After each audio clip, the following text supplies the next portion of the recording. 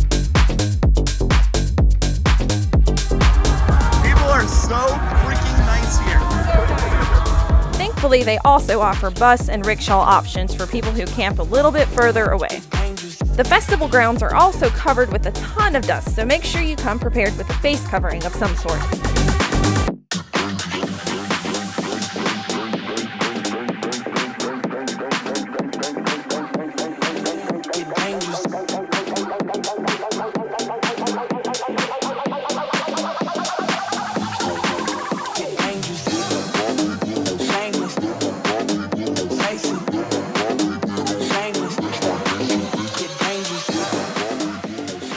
I don't know if y'all have seen the TikTok with the mimosa in the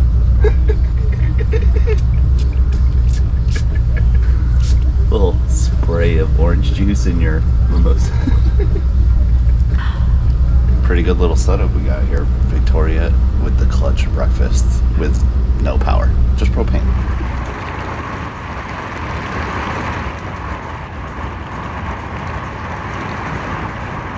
Like, you want some? You brought over soap for him. Oh my god, it's so funny. I was like, you need some shower soap, bro?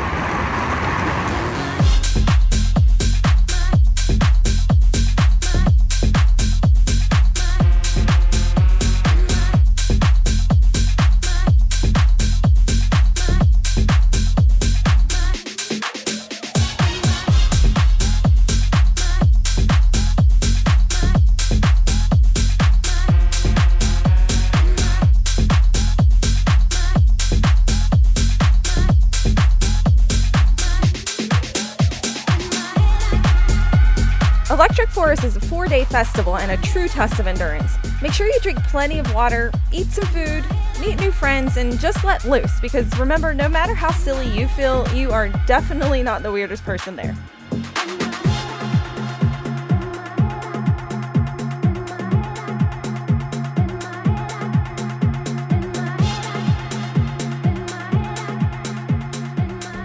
Well, 4 days in the forest has officially taken its toll on us. Yeah, but we did decide after only 2 days that we are definitely going to be back. 100%. It's 100% the most magical place I've ever been. There are thousands and thousands of people that come to Electric Forest, and every single one of them that we met were super nice, like some of the nicest people we've ever met before. If you maybe like to wear costumes, are into good vibes, and you like to dance, shake booty, and get weird, well, Electric Forest is the place for you. Time to go pick up our puppies and probably lay low for just a little bit. Yeah, we're gonna find an RV park not far from Electric Forest and sleep it off for the day before we start our drive back to North Carolina. But in terms of our Electric Forest episode, that's a wrap, y'all. It's time to say goodbye, and we will see you next Sunday.